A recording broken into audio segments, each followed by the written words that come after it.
First post, and you're watching Vantage with me, Palki Sharma.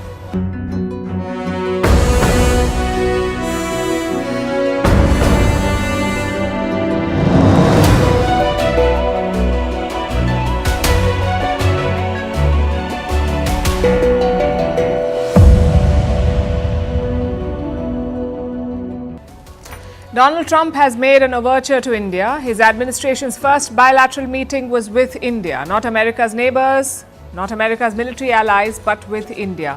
The foreign ministers of both countries, India and the US, met in Washington, D.C. We'll tell you what they discussed and what is the signal for New Delhi from Trump 2.0. Meanwhile, Europe is a worried lot. Traditionally, they are America's closest allies, but with Trump at the helm, they're scrambling for a new strategy and survival guide. We'll also tell you about Stargate, America's big bet on AI infrastructure. Day 2 of presidential decisions and reactions. What happened to Vivek Ramaswamy? Why is he leaving Doge?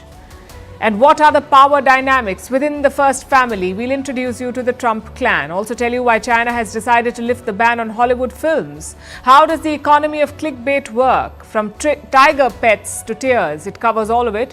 Why the Paris Olympic medals designed by Louis Vuitton are crumbling. And what a new global survey says about the preference of the workforce. People rate work-life balance over salary. All this and more coming up. The headlines first. A knife attack in Germany kills at least 2 people, including a child. The stabbings took place in a public park in a Bavarian town. A man from Afghanistan was arrested close to the crime scene. The police have ruled out terrorism. In recent months, Germany has witnessed a series of deadly stabbings. India gets ready for next generation warfare. The Defence Research and Development Organisation, or DRDO, conducts the ground test of a scramjet combustor. This was done for the first time in the country. The test demonstrated the potential for its operational use in hypersonic missiles. In India, at least 11 people killed in a train accident in Maharashtra's Jalgaon district. Many more have been injured. The passengers had stepped down from their train after a rumor of fire on board. They were run over by another train coming from the opposite direction. The Bangladeshi government is forced to withdraw a controversial order. Its education ministry demanded that officers report students involved in anti-government activities. The order was condemned for challenging last year's student-led uprising, which toppled Sheikh Hasina's government. The Sudan faces a cash crunch after its army-aligned government issued new banknotes. The move was to undermine the paramilitary rivals. The currency shift comes 21 months into a war which has devastated the Northeast African country's economy. And his Brazilian star Neymar leaving his Saudi club Al Hilal. Sources say his financial demands are holding up an exit agreement. The footballer has had an injury-plagued stay in Saudi Arabia. Neymar has played for the club just 7 times since joining it in 2023. His reported salary is more than $100 million a year.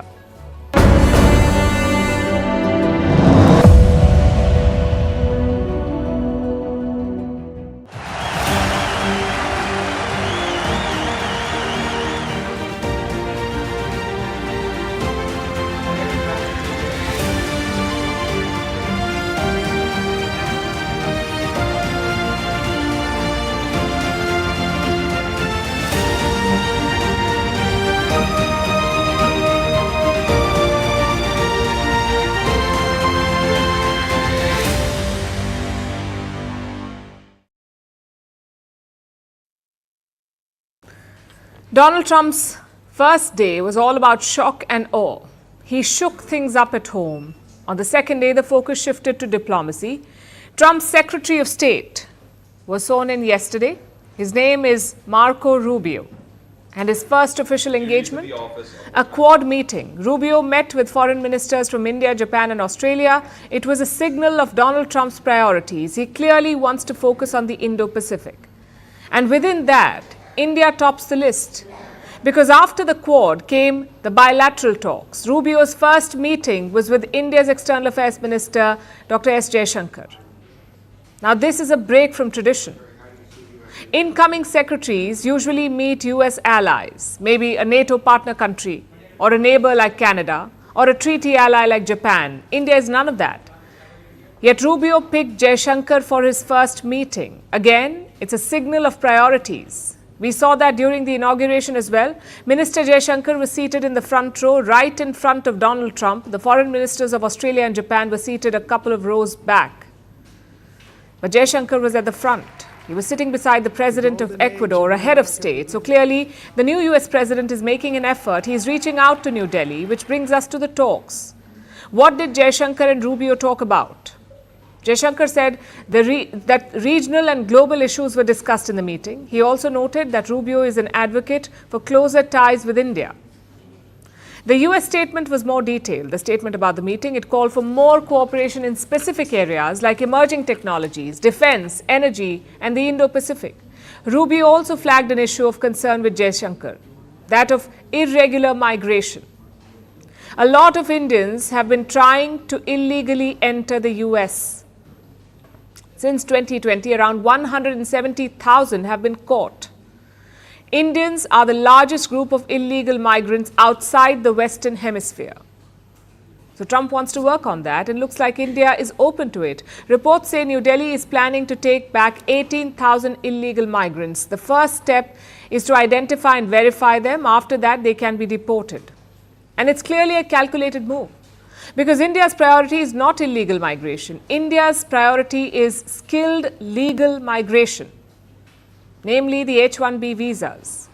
These are temporary work visas issued by the US. American tech companies use a lot of them. And Indians are the top beneficiaries. In 2023, Indians made up 75% of all H-1B visas. All visas that were issued by the US, 75% went to Indians. India wants to continue this practice and, if possible, maybe even expand it. But the Trump camp is split. His hardcore MAGA supporters do not like the H-1B visa. They say it replaces American workers, which is another way of saying that they are racist. But Trump himself seems open to it. He has repeatedly supported the H-1B visas. He says America needs skilled foreign workers. And yesterday, he reiterated that position. I like both sides of the argument, but I also like very competent people coming into our country, even if that involves them training and helping other people that may not have the qualifications they do. And HB1, I know the program very well. I use the program. Maitre d's, wine, experts, even waiters, high quality waiters.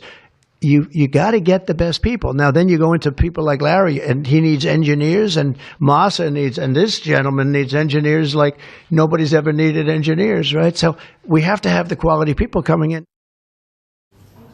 He says, why just engineers? Bring in skilled waiters and wine experts too. Either way, the broader point is clear. Trump likes H-1B visas. But the problem does not end here. Trump has cancelled birthright citizenship in the US, meaning children born in the US will not automatically become US citizens. And this could affect visa holders. Say there's an Indian couple working in the United States, they're not American citizens, but they're waiting for their green cards. If they have a child in the US, that child won't be a US citizen. You can see why it's a problem. Right now, more than 1 million Indians are in line for green cards. Their children may be denied citizenship. Thankfully, this move has been challenged in court. 22 US states have filed a lawsuit. They want Trump's decision to be overturned. And there's a fair chance it will be. The good news is Trump is not shutting off his partners. He is engaging with them, and he clearly prioritizes his ties with India. The key is to work on the few irritants. Illegal migration, for example, is a low-stakes issue for India, but it plays well for Donald Trump at home. So New Delhi has made a wise choice by helping out. But other issues will be more challenging, like de-dollarization. Trump has warned countries against ditching the US dollar. He specifically threatened the BRICS nations. That too with 100% tariffs. Another issue is China. India is looking to reset relations with Beijing. It is also seeking Chinese investment, but Donald Trump may not like that. In fact, Secretary of State Marco Rubio is a China hawk. And that is why he was picked in the first place, to be aggressive on China. All of this makes the next few years very important. Trump only understands the language of give and take, and India will also have to speak it.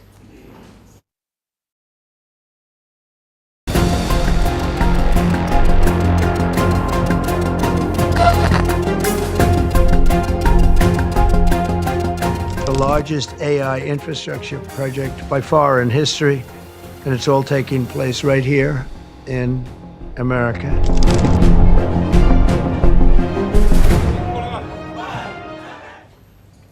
Two days and too much action. Trump has carried the momentum of Inauguration Day with more announcements on day 2 in office. The new US president has unveiled a major deal, an infrastructure deal for artificial intelligence. It is a $500 billion pact called Stargate. Trump made the announcement himself, flanked by 3 big names from the world of tech: OpenAI CEO Sam Altman, SoftBank CEO Masayoshi Son, and Oracle Chairman Larry Ellison. These 3 are joining hands for Stargate.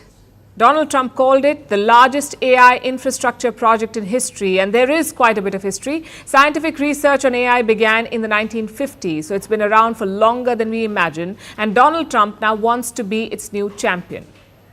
It's my honor to welcome 3 of the world's leading technology CEOs to announce the largest AI infrastructure project by far in history, and it's all taking place right here in America. Stargate is a private sector project. So why did President Trump announce it? Why is he putting his name to it, almost endorsing it while holding presidential office? Because it's personal too. Big tech used to be Trump's biggest rival. That equation has changed completely now.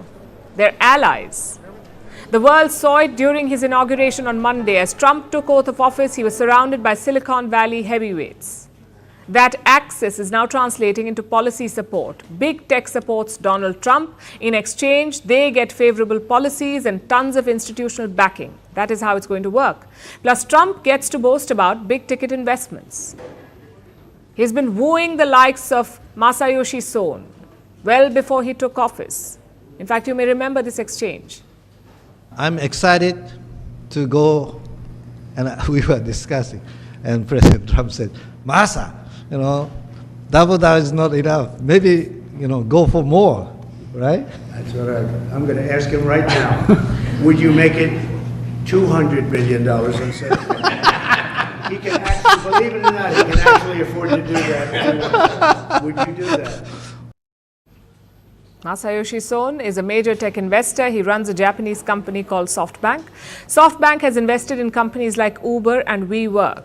In India, it has put money in startups like Ola, Lenskart, and Oyo.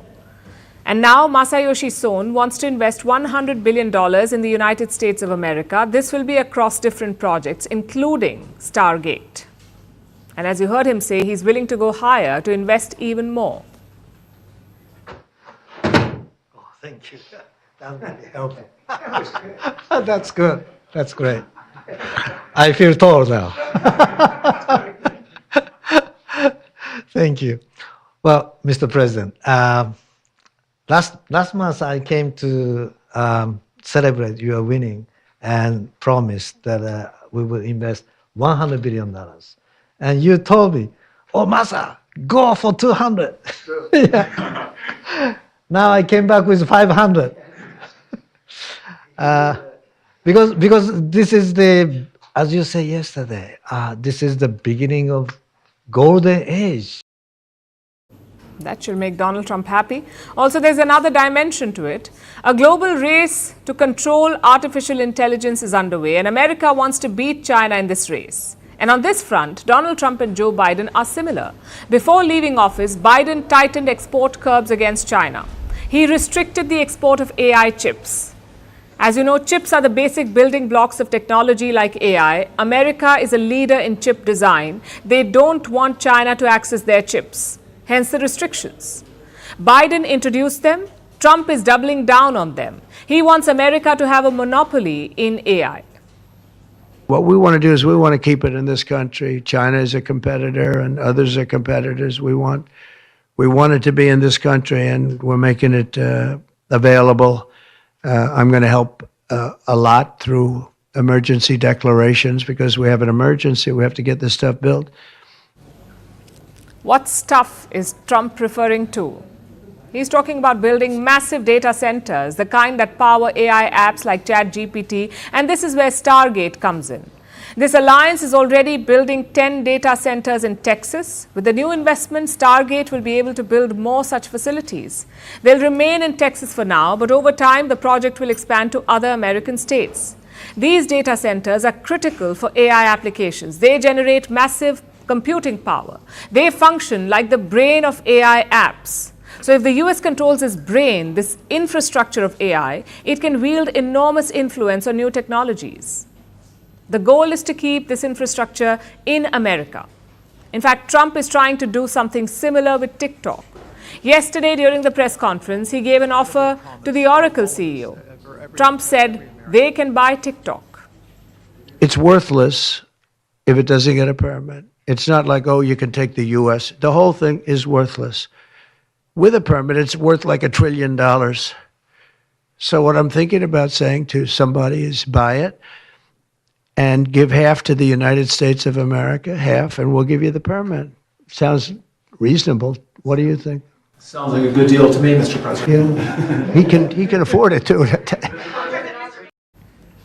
Trump even suggested that Elon Musk should buy TikTok. Now, it's not clear if Musk is interested, but Trump's goal is clear. He wants TikTok in American hands.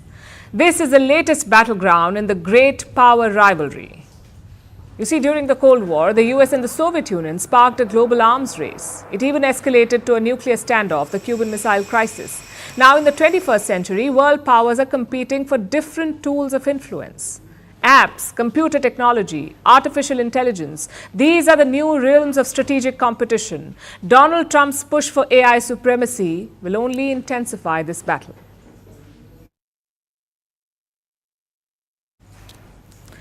Now let's look at the other things that happened yesterday. Trump is keen to fulfill his key pledge, tackling immigration.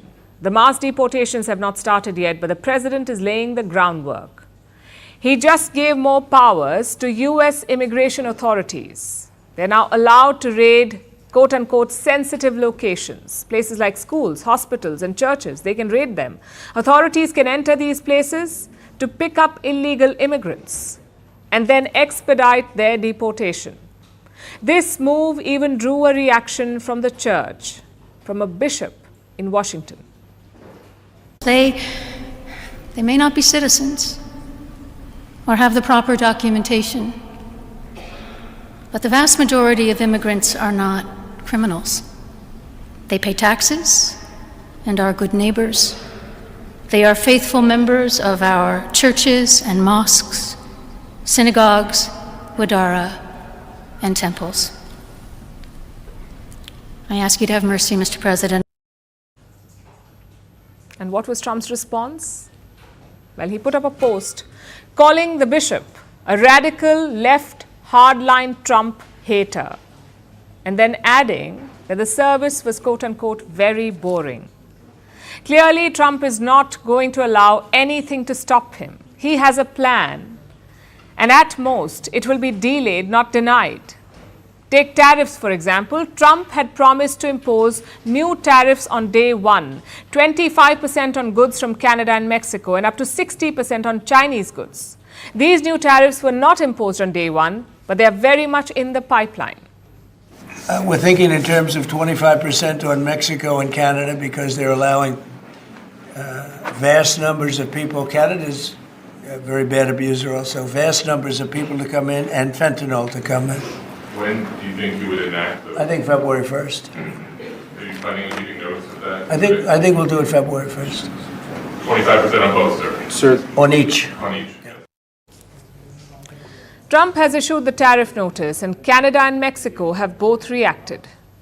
It is important always to keep a cool head and refer to the decrees signed beyond the speech itself. Mexico's president downplayed the threat. She asked people to focus on the actual decrees, the ones that Trump has signed, and not on his speech. She wants to avoid confrontation and try and talk things over. Meanwhile, her Canadian counterpart also spoke up. Outgoing Prime Minister Justin Trudeau said, and I'm quoting, "If there are unfair tariffs, we will respond robustly and we will be there to support Canadians and protect our interests." Yes, that was Trudeau showing some spine.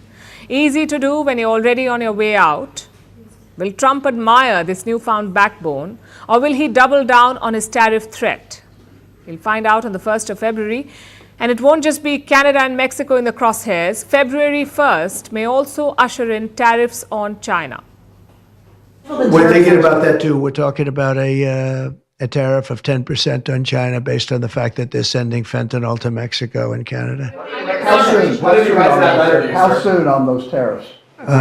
Probably February 1st is the date we're looking at. Trump is not thinking about 60% yet, but he is looking to levy 10% tariffs on Chinese goods, again from the 1st of February, and China reacted today. On this issue, we have repeatedly expressed China's position. We always believe that there are no winners in trade wars and tariff wars. China has always firmly safeguarded its national interests. Beijing wants to avoid a trade war, but it says it is ready for a fight too. Let's see how that goes in the days to come. And all of this shows that Trump's tariff plan is very much underway. He hasn't changed his mind or given up on this day one priority. There is only one day one promise that seems to be going nowhere. Ending the war in Ukraine, no luck there. Russia and Ukraine are still at it. They're both trying to make gains, both trying to capture more territory before the final buzzer. And that could be close, because Trump just issued a warning. You've called for a ceasefire in Ukraine. If Vladimir Putin doesn't come to the table to negotiate with you, will you put additional sanctions on Russia? Sounds likely. Trump says he's already talking to Zelensky. He's readying himself for talks with Vladimir Putin soon, and new sanctions on Russia are very much on the table. They will be part of Trump's arsenal. Let's see if he resorts to using them. So far, Donald Trump's agenda seems to be on track. He has made headway on a lot of his promises, and he's poised to tackle the Russia-Ukraine headache soon as well. The next few weeks promise to be interesting. Vantage continues after a short break. States, he has now weighed in on the ongoing debate over the H-1B foreign guest workers visa, saying that he preferred both sides of the argument, while also noting that he liked very competent people coming to our country, is what he said. He signed an executive order that targets multiple immigration laws, including the long-standing principle of birthright citizenship.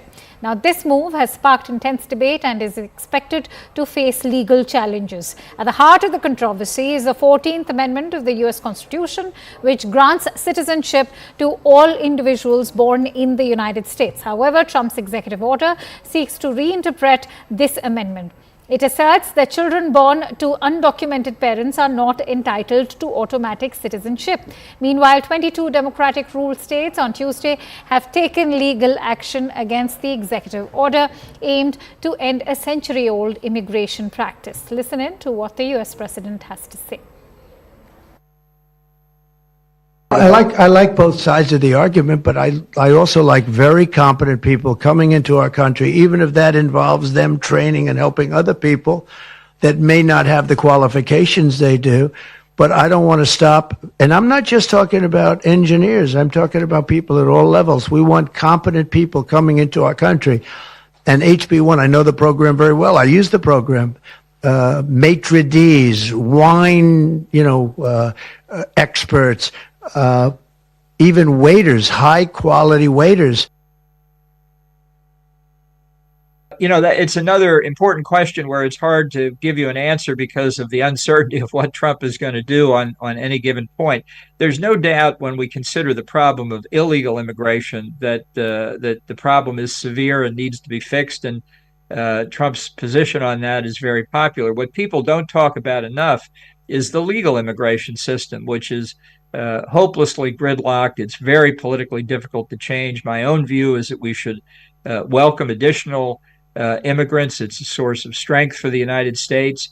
The visa program is a way to bring people in. They may decide to return to their home country. They may decide to apply for citizenship in the United States. But I think it's a very positive program for the United States. And at some point, we need to find the political will to allow more legal immigration. It's a question of I think the long-range future for the country, it's just important for any sovereign state to say we're going to do it in an orderly fashion, and we're certainly not doing that now.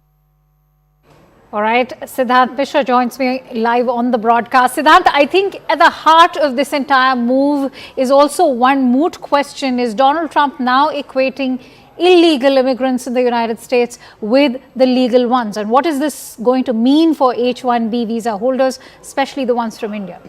Well, that's absolutely right, Akanksha. In fact, there are many aspects to this entire immigration, U.S. immigration policy.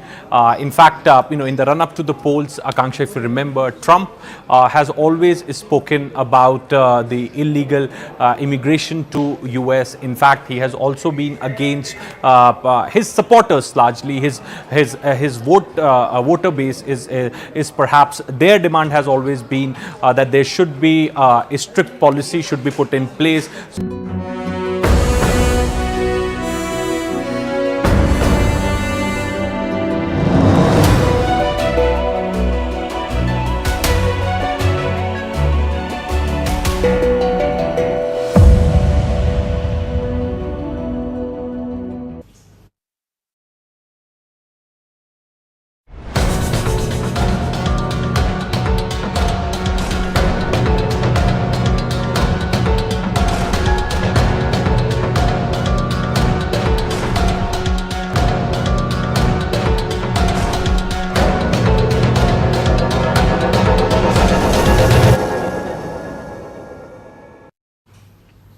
The Trump camp is basking in glory. His son Barron is taking center stage. Elon Musk is doing Nazi salutes. But one person is conspicuously absent from the limelight, and that is Vivek Ramaswamy.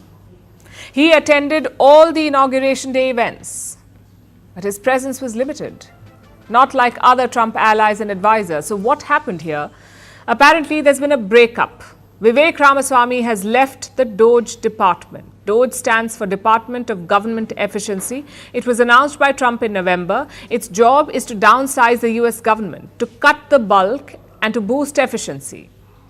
Trump and Ramaswamy were supposed to head DOGE together. But Ramaswamy is out. Why? Reports say he was booted out by Elon Musk, and that Ramaswamy could now return to his state of Ohio. Apparently, he plans to run for governor there. But how did things unravel so fast? Well, Vivek Ramaswamy never fit the classic Republican mold. He is not white, he is not Christian, and he is not experienced. Vivek Ramaswamy is just 38 years old. He is a newbie in Republican politics. Then how did he shoot to fame? Thanks to his loyalty to Donald Trump. Ramaswamy modeled his politics on the US president, the same brash attitude, the same disruptive policies, and the same corporate background. The difference is that Trump made it work, but Ramaswamy could not. A lot of Republicans did not like his brash attitude. We saw that late last year. Ramaswamy triggered a debate on H-1B visas. He said American culture venerated mediocrity over excellence. Apparently, that was the last straw. Let me quote what an insider said. Republicans wanted him out before the tweet, but kicked him to the curb when that came out. Reports say Vivek Ramaswamy had a plan charted out. He wanted to work at DOGE for a while, maybe get some achievements under his belt, and after that he wanted to run for governor. But Elon Musk had other ideas. He did not think that Ramaswamy could run DOGE and campaign for governor. So the solution? To let him go. It also tells you how powerful Elon Musk has become. It tells you where Ramaswamy stands, largely isolated. This is the second time Republicans have targeted him. The first was during a Senate bid. When J.D. Vance became vice president, it opened up a vacancy. Vance was a senator from Ohio, so someone needed to fill that seat. And reports say Vivek Ramaswamy mounted a campaign for it. He wanted to become a senator, but he was denied. Now he wants to run for governor. It should be interesting. Let's see if Donald Trump endorses him or not. But for the moment, let's take a step back, because there is a larger story at play here. A story of two parts. The first is Trump's revolving door of advisors. In his first term, Trump had 4 White House chiefs of staff. 4 in 4 years. 12 of his cabinet appointees were either fired or resigned. And the reason is simple. Trump requires unquestioned loyalty. If you can't give him that, he will find someone else who will. Should we expect the same again? Well, this time, Trump has packed his cabinet with loyalists. The idea is to prevent a repeat of the first term. Let's see if it helps. That's the first part of it. The second part is about Republican internal dynamics. Trump, Ramaswamy and Musk are all very similar, rich, disruptive outsiders. At first, the party rejected Donald Trump too, but his immense popularity forced them to accept him. However, not everyone can be Donald Trump. We are talking about a generational politician, whether in a good way or bad, which is why Republican elders are pushing back. They're worried about tech bros and outsiders hijacking their party's agenda. The H-1B debate was a classic example of that, and it's a challenge that Trump must confront. He has created a strange coalition of conservatives, tech bros and outsiders. So splits were bound to emerge. It's only a question of how and when it explodes.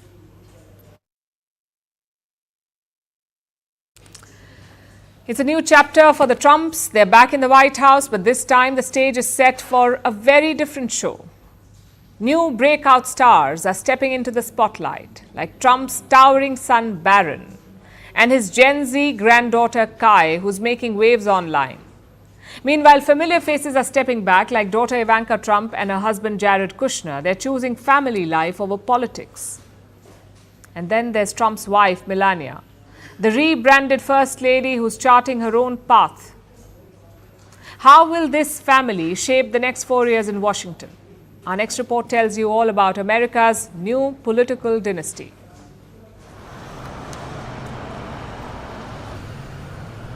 The gilded doors of 1600 Pennsylvania Avenue swing open once more, welcoming back Donald J. Trump. He's returning as the 47th President of the United States. Ladies and gentlemen, the President-elect of the United States, the Honorable Donald John Trump. But this time, the drama isn't just in the West Wing, it's a family affair. New faces emerge under the spotlight while others step aside. So let's meet America's first family, the Trumps. The first is Melania Trump, the new First Lady of the United States. Melania was famously private during her husband's first term, but this time she has returned with a vengeance, or at least a rebrand. She's promoting her own memoir, she's launched her own meme coin, and she's the subject of an upcoming documentary. This time around, Melania is truly stepping into her own spotlight. But don't expect her to stay at the White House full time. She'll be splitting her time between Washington, New York, where her son is in school, and Mar-a-Lago. Which brings us to Trump's 5 children. This time, one of them is in focus, Barron Trump, the son of Trump's third wife, Melania. He was 10 during his father's first inauguration. Even then, he was as tall as Trump. Barron moved into the White House as a shy 5th grader. He was the first boy to live there since John F. Kennedy Jr. in 1961. This time, at 6 feet 7 inches, he's towering over the room. Trump credits him for getting the Gen Z vote. He emerged as an important influence on his father's campaign. I have a very tall son named Barron. Has anyone ever heard of him?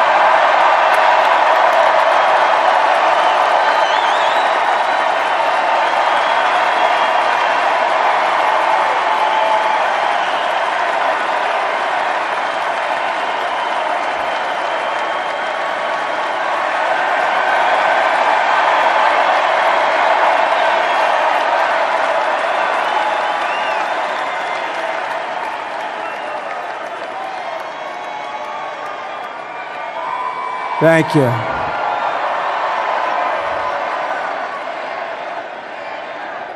He knew the youth vote. You know, we won the youth vote by 36 points. And he was saying, Dad, you got to go out and do this one and that one. And we did a lot of them. However, Barron won't be at the White House this time. He's a freshman at New York University, so he will spend most of his time there. The other significant figure is Donald Trump Jr., Trump's oldest son. He didn't serve in an official capacity during the first term, but this time he's front and center. He was a crucial part of his father's campaign. He reportedly helped his friend J.D. Vance secure the VP nomination, and chances are he plays a bigger role in the days to come. There's also Eric Trump and Tiffany Trump. They were present at both inaugurations, but both of them keep a low profile, supporting from the sidelines.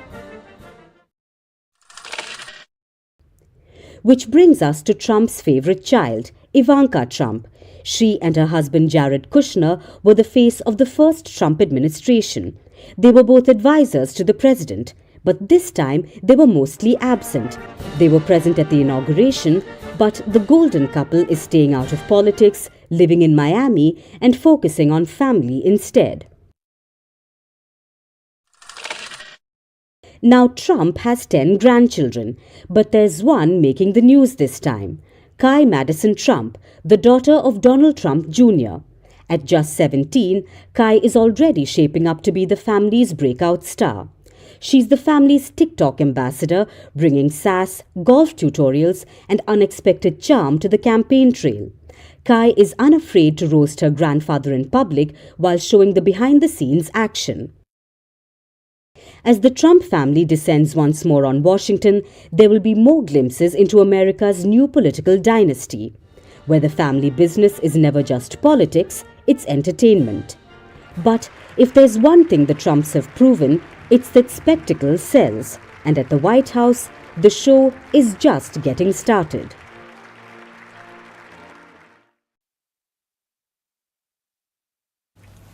If you make one bad bet, you can count yourself unlucky. If you make two bad bets, perhaps very unlucky. But three? Then it's time to consider other possibilities. Maybe it's not luck or circumstance. Maybe you've been foolish, which frankly sums up the case of Europe today. They outsourced virtually everything to other countries. Defense and foreign policy to the United States of America, energy supplies to Russia, and factory production to China. And the result is this: Europe is worried and nervous, unable to protect their own national interests. Just look at Ukraine. European leaders want Kiev to join their union, the EU. Kiev also wants to join the EU and the NATO, but Russia won't let them. And what is Europe doing about it? They're letting America take the lead. US military aid to Ukraine is $66 billion. EU military aid to Ukraine is $48 billion. Imagine that. The European Union has 27 countries. So 27 countries together are spending just 70% of what the US is spending alone. The result? They are at the mercy of Donald Trump. He has promised to end the war in Ukraine. His allies have also called for cutting off military aid. If that happens, Ukraine may lose. And the EU will have to watch helplessly from the sidelines. Even Zelensky knows this. He wants Europe to have its own security policy, maybe even its own Iron Dome. We need a united European security and defense policy, and all European countries must be willing to spend as much on security as it truly needed, not just as much as they have gotten used to during years of neglect. Europe needs its own version of the Iron Dome, something that can deal with any kind of threat. We can't rely on goodwill from a few capitals when it comes to Europe's security. I know Zelensky has a vested interest here, but he's got a point. Every player, including the European Union, should have its own security policy. But that won't happen overnight. The EU has long neglected its military capabilities. It depended on the United States for protection. In the short term, that is unlikely to change, which is why European leaders are wary of taking on Trump. Just look at Germany's Olaf Scholz. He is being humiliated by Trump's allies. Elon Musk called him Auf Spitz. His response? You can't be triggered by every tweet. In a world that is constantly on the verge of a nervous breakdown in the mirror of social media, cool heads are needed. Not every press conference in Washington, not every tweet should send us into tizzy, existential debates.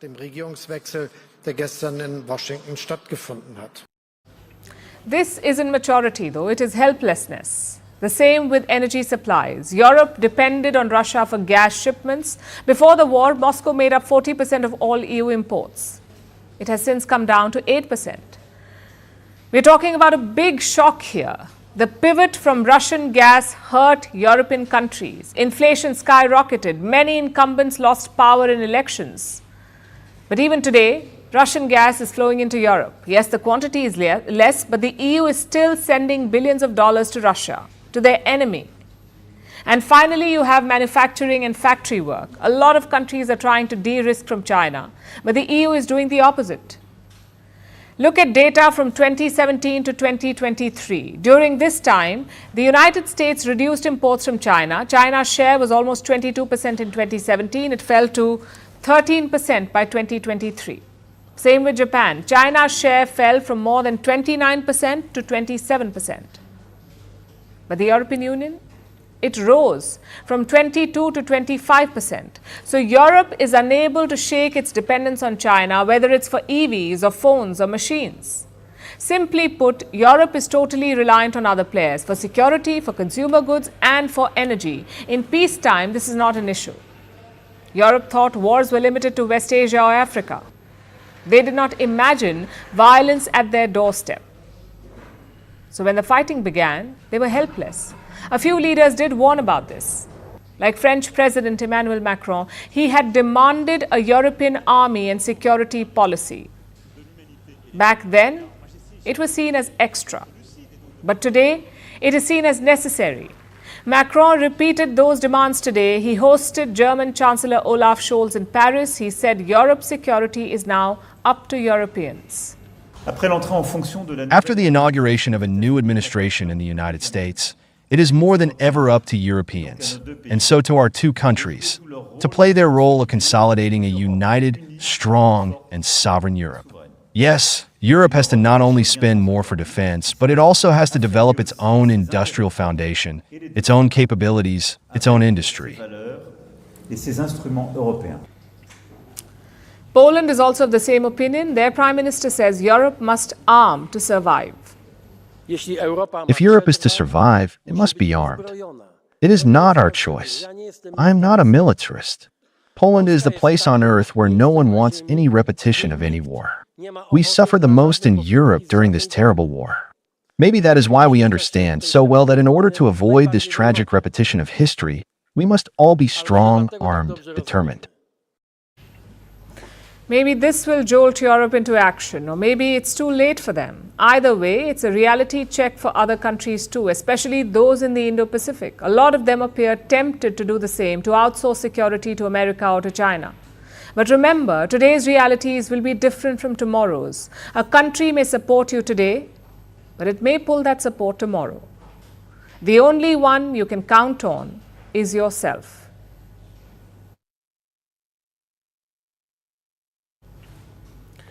Our next story is about Hollywood. Years ago, China was a gold mine for its movies. But then came the first Trump administration. Ties between Beijing and Washington soured, and Hollywood movies were the collateral damage. China's censors cracked down on them. Now Donald Trump is back in power, but this time, President Xi Jinping wants to do things differently. So he is welcoming Hollywood movies back. He's screening them in record numbers and offering subsidies on movie tickets. It's all a little out of character. So what's behind this pivot? And is it limited to Hollywood? Here's a report. Consumer gloom is still sweeping across China. People are scaling back on travel, drinking out, buying clothes and jewelry. Consumption growth is far below pre-pandemic levels, and this is bad news for China, whose economy is not in good shape and hasn't been for a while. So, how is President Xi Jinping coping? Well, he wants to send people to the movies. Beijing is pulling out all the stops and offering subsidies on movie tickets, renovating cinemas, and slowly opening its lucrative market to foreign films. You see, China is the world's second biggest box office market after the United States. Long ago, it was a gold mine for American releases, but Xi's censors have been cracking down on them, or for that matter, on anything that he claims is too Western or immoral. Yet last year, they aired 93 imported films. This is the most since 2019, and most of them were from Hollywood, 42 of them. So as China stares at the possibility of another trade war with the United States thanks to Donald Trump's return to the White House, it's opening the door to Hollywood and welcoming movies like Joker. But that's not all. Many foreign films gaining success in China are from countries that Beijing is trying to mend ties with, like India and Japan. The Tamil film Maharaja is a particular hit in China. It's the highest grossing Indian movie there in years, earning more than $10 million. Then there's the Japanese animated film The Boy and the Heron. It has reeled in $108 million. Even though China's box office haul has taken a plunge by nearly a quarter, foreign films are witnessing their best tally in the country and hold 21% of the market. And this is good news for China, because when people want to watch movies, they go to malls. And when they go to malls, they shop a little here and eat a little there. So tapping into the movie market has the potential to unleash domestic demand and teach China an important lesson in boosting ties with countries while picking fewer unnecessary fights. Because this isn't just about movies, China has been cracking down on foreign cultural influence, and this includes music. But now, as Xi tries to reverse his country's economic fate, his government is pinning its hope on music shows and scrambling to host international stars like British singer Ed Sheeran, who has announced plans to perform next month. And the walking GDP, Taylor Swift, whose Era's global tour was the first to earn over $1 billion in revenue. Reportedly, Shanghai has held preliminary talks with the US pop star, hoping that she brings her economic impact to China. You see, geopolitics can shape cultural priorities, especially for Beijing, where all kinds of cultural imports have been at the mercy of censors. Like in 2020, when China approved no Indian movies for 2 years after clashes between troops at the border. Or in 2016, when Beijing tightened its chokehold on Hollywood after strained ties during the first Trump administration. But geopolitics alone is not a factor, so is economics, and this is a lesson that China is still learning. So grab your popcorn, take your seats, and get ready to scream, "It's the economy, stupid!"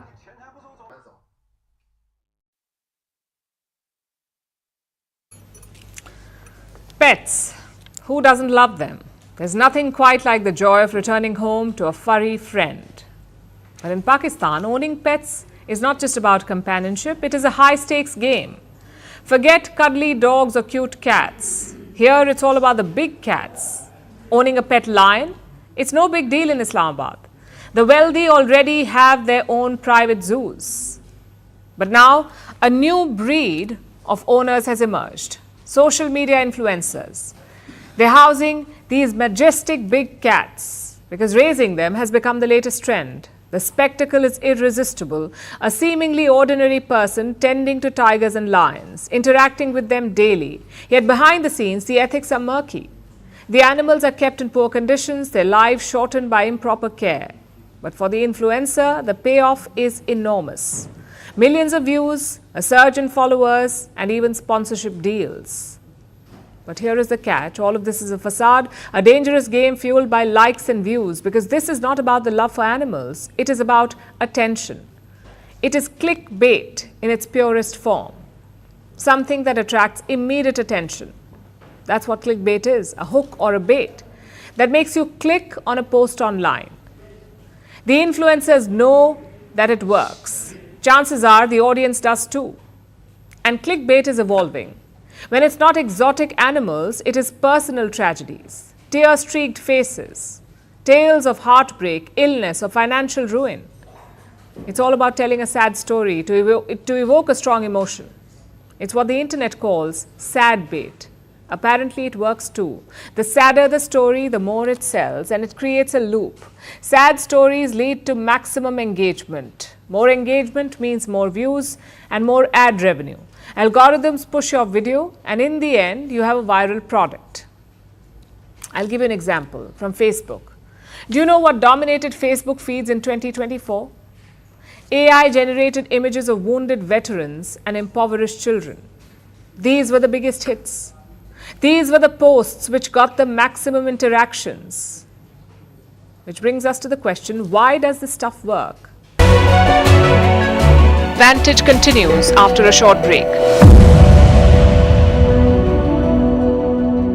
He has now weighed in on the ongoing debate over the H-1B foreign guest workers visa, saying that he preferred both sides of the argument, while also noting that he liked very competent people coming to our country, is what he said. He signed an executive order that targets multiple immigration laws, including the long-standing principle of birthright citizenship. Now, this move has sparked intense debate and is expected to face legal challenges. At the heart of the controversy is the 14th Amendment of the U.S. Constitution, which grants citizenship to all individuals born in the United States. However, Trump's executive order seeks to reinterpret this amendment. It asserts that children born to undocumented parents are not entitled to automatic citizenship. Meanwhile, 22 Democratic ruled states on Tuesday have taken legal action against the executive order aimed to end a century-old immigration practice. Listen in to what the U.S. president has to say. I like both sides of the argument, but I also like very competent people coming into our country, even if that involves them training and helping other people that may not have the qualifications they do. But I don't want to stop. And I'm not just talking about engineers. I'm talking about people at all levels. We want competent people coming into our country. And HB1, I know the program very well. I use the program. Maitre d's, wine, experts, even waiters, high quality waiters. It's another important question where it's hard to give you an answer because of the uncertainty of what Trump is going to do on any given point. There's no doubt when we consider the problem of illegal immigration that the problem is severe and needs to be fixed. And Trump's position on that is very popular. What people don't talk about enough is the legal immigration system, which is hopelessly gridlocked. It's very politically difficult to change. My own view is that we should welcome additional immigrants. It's a source of strength for the United States.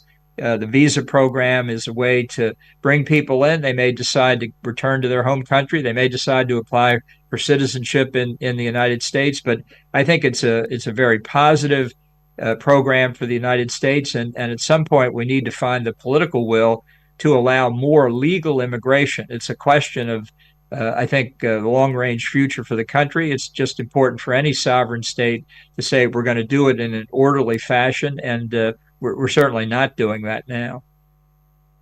All right, Siddharth Mishra joins me live on the broadcast. Siddharth, I think at the heart of this entire move is also one moot question. Is Donald Trump now equating illegal immigrants in the United States with the legal ones? And what is this going to mean for H-1B visa holders, especially the ones from India? Well, that's absolutely right, Akanksha. In fact, there are many aspects to this entire immigration, U.S. immigration policy. In fact, in the run-up to the polls, Akanksha, if you remember, Trump has always spoken about the illegal immigration to U.S. In fact, he has also been against his supporters largely. His voter base is perhaps their demand has always been that there there should be a strict policy should be put in place so that the outsiders should not take away the jobs here in United States. So that's what his supporters, his traditional supporters, those who have been voting for him since 2017, then in 2020. But it's a very tight situation for Trump Akanksha, because it's not like signing an executive order or maybe making a statement that 18,000 Indians will be deported to India, because it's more this issue is more sensitive, and there is a constant pressure from the tech lobby, the business lobby on Donald Trump. So today also, if you see Akanksha, he has given mixed signaling when it comes to the H-1B visa. So it means that he has still not decided that what needs to be done, what steps needs to be taken, because here he has to keep the tech bros also happy. At the same time, he also have to do some things, take some actions perhaps, so that it can satisfy his traditional voters, those who voted for him 2017, then 2020, and then this time around. So that is also a big challenge for Trump, and this is the reason that he said that he likes both sides of this story, and his supporters, Elon Musk, Vivek Ramaswamy, have openly been supporting H-1Bs. Many thanks to you. He has now weighed in on the ongoing debate over the H-1B foreign guest workers visa, saying that he preferred both sides of the argument, while also noting that he liked very competent people coming to our country, is what he said. He signed an executive order that targets multiple immigration laws, including the long-standing principle of birthright citizenship. Now, this move has sparked intense debate and is expected to face legal challenges. At the heart of the controversy is the 14th Amendment of the US Constitution, which grants citizenship to all individuals born in the United States. However, Trump's executive order seeks to reinterpret this amendment. It asserts that children born to undocumented parents are not entitled to automatic citizenship. Meanwhile, 22 Democratic-ruled states on Tuesday have taken legal action against the executive order aimed to end a century-old immigration practice. Listen in to what the US president has to say. I like both sides of the argument, but I also like very competent people coming into our country, even if that involves them training and helping other people that may not have the qualifications they do. But I don't want to stop. And I'm not just talking about engineers. I'm talking about people at all levels. We want competent people coming into our country. And HB1, I know the program very well. I use the program. Maitre d's, wine, experts, even waiters, high quality waiters. It's another important question where it's hard to give you an answer because of the uncertainty of what Trump is going to do on any given point. There's no doubt when we consider the problem of illegal immigration.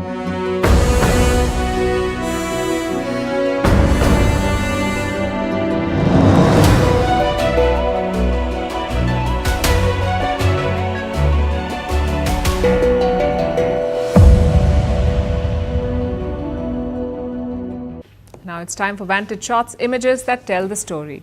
Turkish President Erdogan attends the funeral for victims of the devastating hotel fire.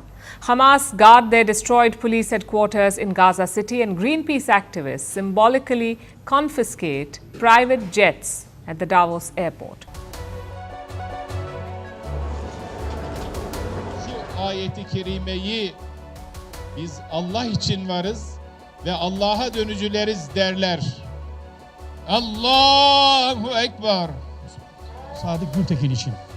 Allah için salata. Resulullah için salata. Gültekin'i götürüyoruz. Şu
Hello and welcome to the late night edition with me, Ayushman Singh Jamwal. On the bulletin, lots of stories to get to, ladies and gentlemen, primarily on the international front, and breaking news coming in from the United States, where the immigration crackdown continues from the newly sworn in Trump administration, which has cancelled travel plans for refugees who have already been cleared to resettle in the United States. These include nearly 1,600 Afghans cleared by the US government to resettle, including family members of active duty US military personnel. Donald Trump has ordered the suspension of the US refugee programs.